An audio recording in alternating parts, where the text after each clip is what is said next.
Hello friends, welcome to Soma kitchen. আজকে আমার নতুন রেসিপি কাতলা মাছের কারি, হোটেল বা রেস্টুরেন্ট স্টাইলের মাছের কারি। এইভাবে মাছের কারি বানালে স্বাদ ও টেস্টটাও খুব সুন্দর হয়। খুব কম সময়ে খুব কম উপকরণে করে দেখাবো এই মাছের কারি। তবে চলুন দেখে নেওয়া যাক কিভাবে তৈরি করব মাছের কারি। সবার প্রথমে আমি 7 পিস মাছ নিয়েছি।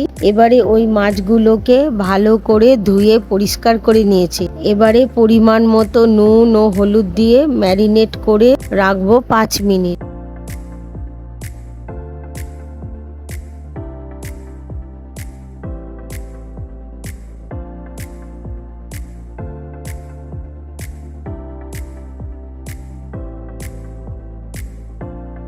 পাঁচ মিনিট পর ওভেনে একটা কড়াই বসিয়ে তাতে পরিমাণ মতো সাদা তেল দিয়ে দেব। তেলটা ভালো করে গরম হয়ে গেলে তার মধ্যে মাছগুলোকে ভেজে নেব, একটু লাল করে ভেজে নেব।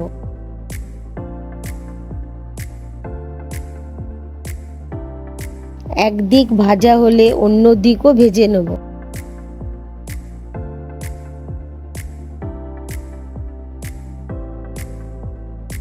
এবারে মাছগুলোকে অন্য একটি পাত্রে তুলে রাখবো।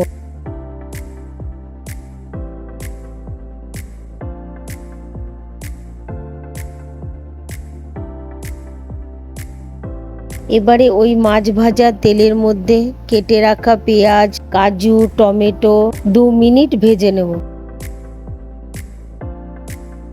বেশি লাল করে ভাজবো না, যেন পেঁয়াজ ও টমেটোর কাঁচা ভাবটা চলে যায়।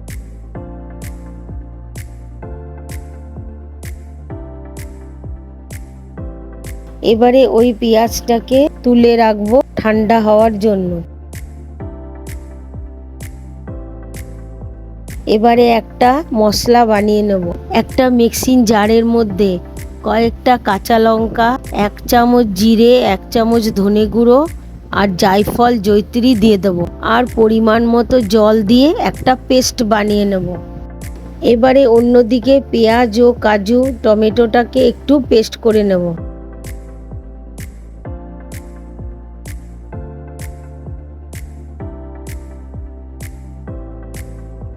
ওই কড়াইয়ের তেলের মধ্যে ফোড়নের জন্য দিয়ে দেব শুকনো লঙ্কা, তেজপাতা, লং, এলাচ, দারচিনি, 1 চামচ গোটা জিরে। এই সমস্ত গরম মশলাগুলো থেকে যখন গন্ধ বেরিয়ে আসবে তখন দিয়ে দেব পেস্ট করে রাখা মশলা। তারপর মশলাটা ভালোভাবে নেড়ে চেড়ে নিয়ে নুন ও হলুদ দিয়ে দেবো। নুন হলুদ দিয়ে মশলাটাকে কষাতে হবে। এবারে পেঁয়াজ ও কাজু পেস্টটা ওই মশলার গ্রেভির মধ্যে দিয়ে আরো একটু ভালো করে কষিয়ে নেব।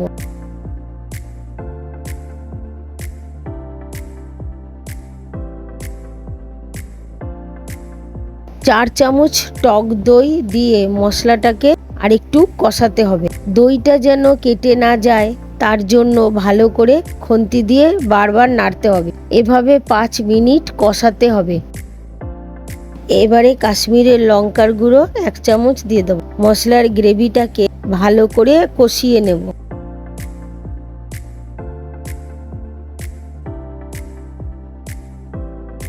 যখন মশলা থেকে তেল ছেড়ে দেবে তখন অল্প গরম জল দিয়ে মশলাটাকে নেড়ে চেড়ে মিশিয়ে নেব।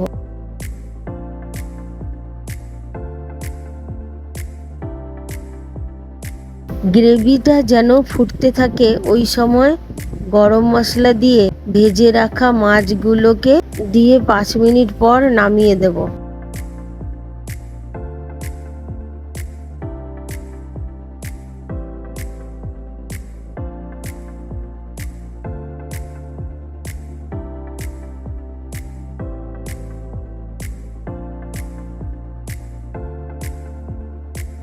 এবারে তৈরি কাতলা মাছের কারি গরম গরম ভাতের সঙ্গে পরিবেশন করব।